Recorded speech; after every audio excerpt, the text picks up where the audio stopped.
This is KUGAN CASSIUS for Rifle TV in association with Macklin Gym Marbella. We're in Dusseldorf here. Just had the public workouts at Dusseldorf Airport with me. I've got trainer Peter Fury. How are you, sir? I'm alright, KUGAN, thank you. Yeah? Yeah.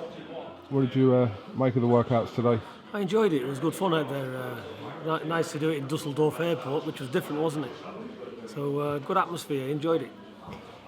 Did you take anything from Vladimir's workout at all? There's nothing you can take from it. It's Vladimir. That's what he does. So Vladimir's not going to bring anything we haven't prepared for anyway. So we're happy with what we're seeing, and he's not going to show everything in his workout anyway. He's just having a workout, so can't really gauge anything from it. You don't usually get the opposition team obviously staying back to watch the other fighters work out, but you and your whole team decided to watch it. Any reason for that? Well, Vladimir and his team asked us. They said, well, they're going to come to ours, so we said, sure, we'll come to yours. You know, it's all good fun. It doesn't mean anything, you know. He's very professional in what he does. They've got a very good team, and it was a very good public workout.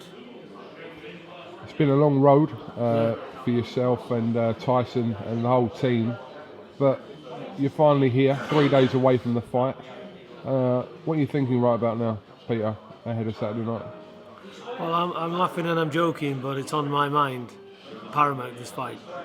So I'm looking at all the dangers of this fight, and looking of the best ways to get around them. So we're just always looking at what possibly can happen, and just things like that. Just going over things in my mind, speaking with Tyson a lot now, and just cementing what we already know, but just going over it again and again and again, really. We don't really gauge from Tyson what he's thinking deep down inside, especially around about fight week, especially for this fight as well, where he's kind of keeps to his character of being, you know, the life and soul of the fight, and he's been like that this week. But what's Tyson thinking as this fight dawns very quickly upon us? He's totally confident, Tyson. He's relaxed, he's in a good mood, and I totally believes he's going to lift them belts. So he knows the level of training he's done.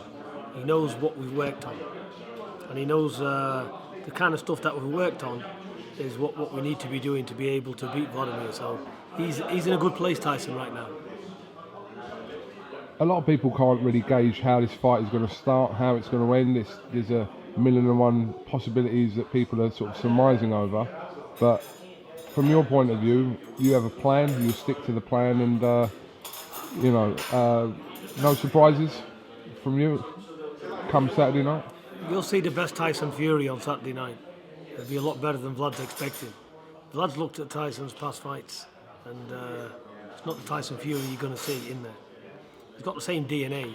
It's like Klitschko, he'll give something a little bit different. But Tyson's doing quite a lot different. Can you tell us exactly what you're going to do round by round? Round 1 to round 12? Well, I'm going to get in the ring, which I always struggle to get in them daft ropes. They're too small. And I'm going to give him the water, KUGAN, wipe him down, give him his instructions, send him out for round number 2. Yeah. It made me laugh about Ukrainian TV asking you how the fight was going to go. Yeah. He said, "Can I have a moment?" I said, "Yeah. Who are you?" He said, "Ukrainian TV." He said, "Tell me what's going to happen round 1." I said, "Well, he's going to come out in round 1 and come back." He said, "What's going to happen in round 2?" I said, "The same." He said, "Yeah, but we need to know the details. What is your plan?" I said, "As I'm going to tell you my plans, yeah. Ukrainian TV." I said, "I don't think so." I said, "Watch for a good fight."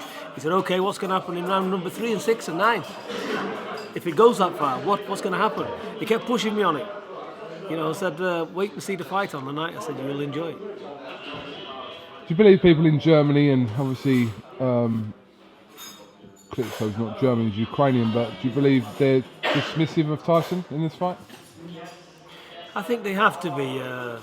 I think what a lot of people's looking at with Tyson is seeing somebody who's flamboyant, talks a lot, won't be able to back it up, and Klitschko will do a demolition job. That's what they're hoping for. But the actual real truth behind the scenes is, could be a lot different. What if he does this? What if he does that? You know, we're not silly people. It's not going to be put on a plate for Vladimir for sure. But look, everybody's only one punch away from victory and one punch away from loss. So it's a heavyweight contest. This it can go in anyway. It's one who lands heavy first.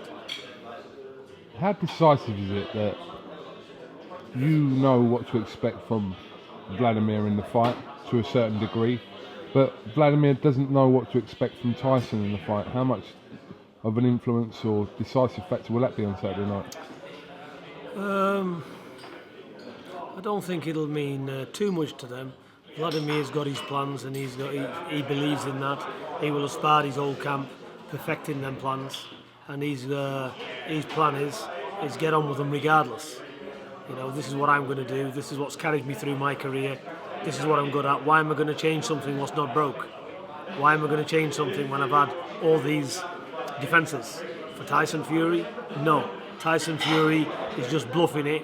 He's just trying his hand, trying to get under my skin, trying to get me off my game plans.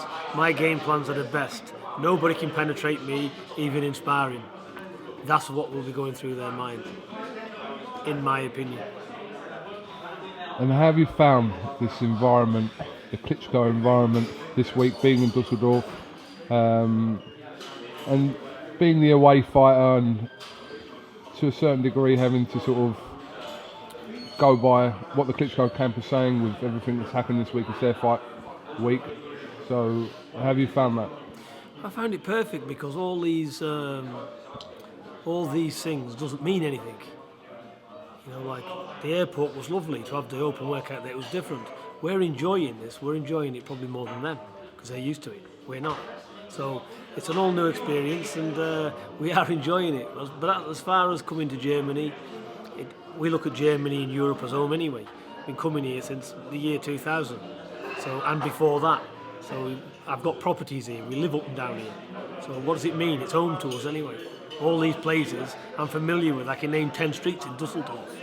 All my people's here, from Holland, Belgium, Germany. I've got people all around me here. They're here on this table, some of them right now. So basically, this is home to us anyway. This ain't a foreign country.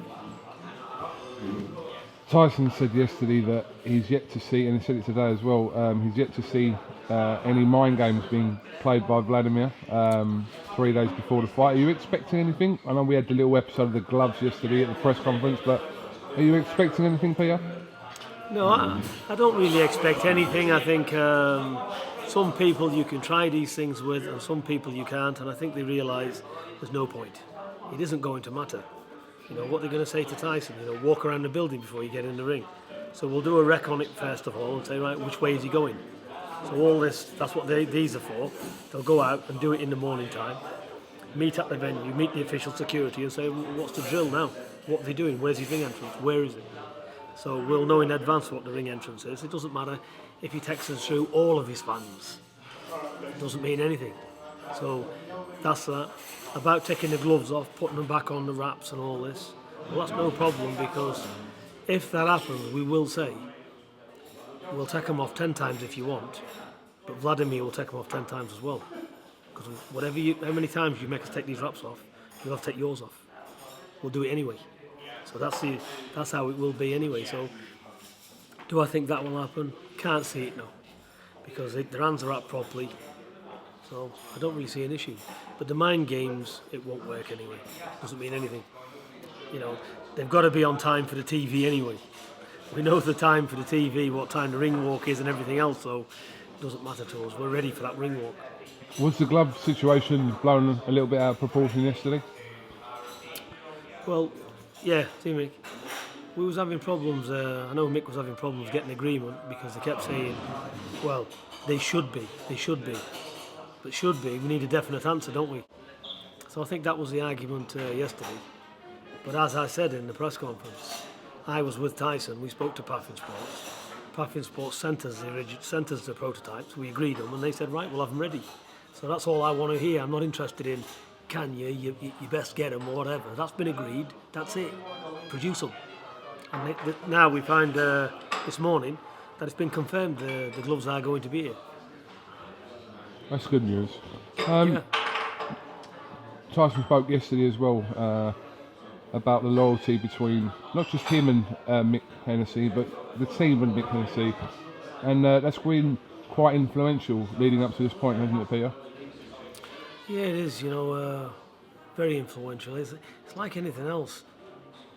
We're a team with everybody's interest, and ultimately, Tyson's the man here to lift these belts. So it has to be like that with us anyway. It's a family job, isn't it? There's no squabbling. There's nothing. We all know what we got to do, and that's it. We're on with it and full steam ahead. So there's no politics with us. There's nothing. We're just going after them belts. Simple. Mick does all the business side of it. We're happy with everything he's doing, and he controls that. It's all delegated, and the trust is there. So we ain't got to start looking at this, looking at that. Everybody's got their job to do, and I'm happy with it. Your brother John says that this is a foregone conclusion, what will happen on Saturday night. Do you see it that way? No. I see as anything can happen. I'd be a fool to think this fight is a foregone conclusion, because it isn't. We're fighting an undefeated champion, a great champion as well, in his own country, around his own comfort zones. He's got everything he wants. He's had an excellent training camp. He's had another 4 weeks extra again because the fight got cancelled. He's taking this fight deadly serious, and it's my job to take it just as serious, which I do anyway. So anything can happen in this fight. Like I said, you're one shot away from defeat. Tyson can't afford to make mistakes. He's got to be switched on from the get-go for the full 3 minutes of every round. He has to be switched on, totally focused, switched on, and that'll be my instructions to him. Nothing's being took for granted. There's no overconfidence. We're confident anyway. We're confident in what he's done in the gym, and Tyson's an extremely confident person anyway. He's confident he's going to win. He's going in there happy. We're all happy, but happy doesn't mean we don't know the severity of the task, because it is severe, and we'll be dealing with it like that. Nothing's being took lightly here. I will ask you, Peter, about yesterday. David Haye announced his return to the ring. What are your thoughts about that? Well, he was permanently out of boxing when he come to face Tyson. His shoulder was ruined. He's never coming back. Doctors have told him he'll never be repaired. Look, it's all lies, isn't it?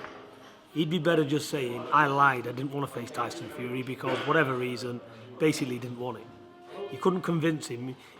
There's money issues why he's here where he is now.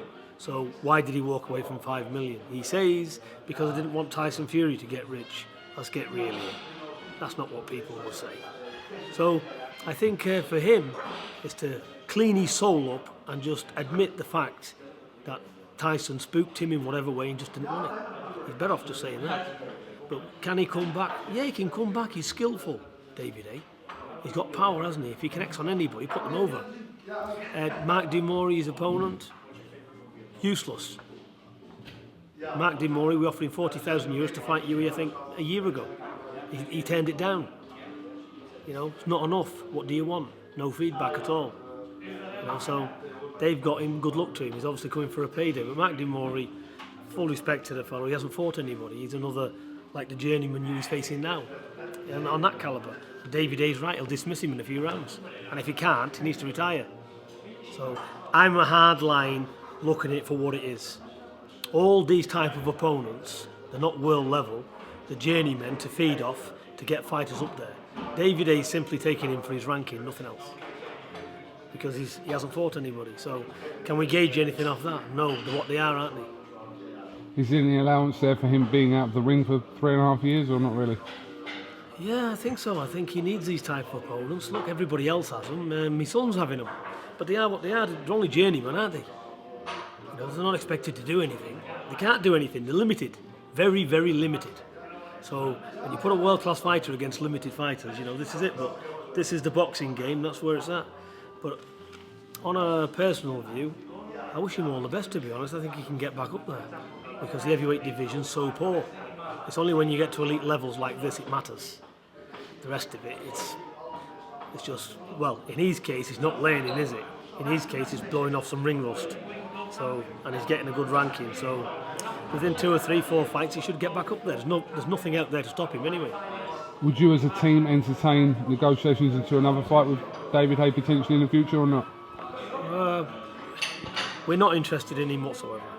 you know, for the last episode. But like I said, if Tyson gets these belts, defends against Wilder, unifies the division, and all of a sudden Haye crops up and is mandatory and we've got no other option, then sure, because we definitely wouldn't give him a belt. He'd have to fight for it.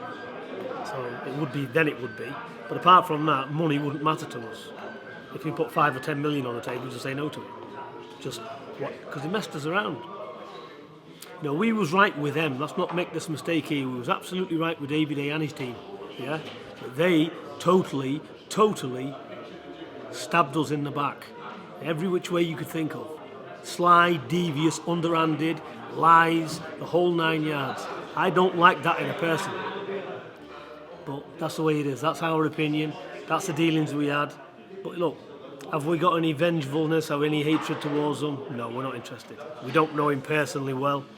But like I said, he's coming back. Everybody makes mistakes for whatever reason, but just own up to them and go forward, isn't it?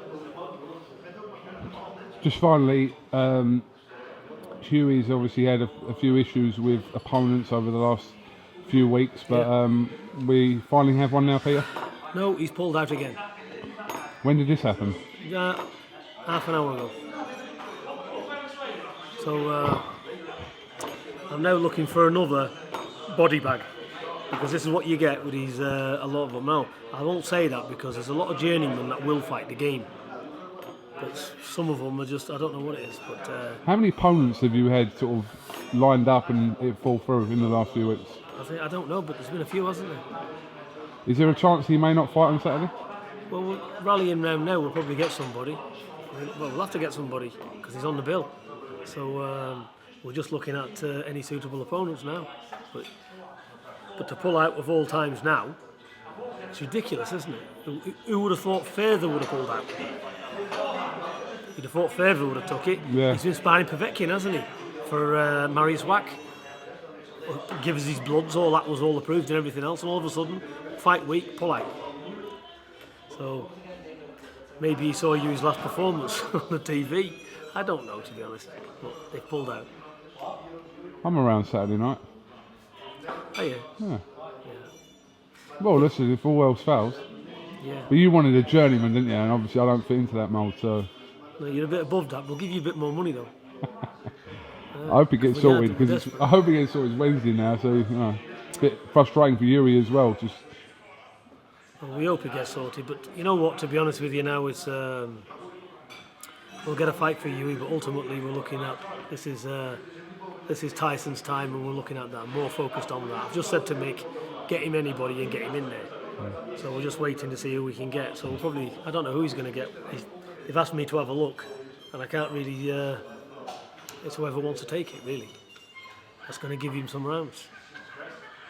All right, Peter Fury, thank you very much for talking to IFL TV. And nothing's going on tomorrow. It'll be the weigh-in now Friday, and then. I think all the talking now, everything is over, isn't it? We've just got to get in there, get the job done.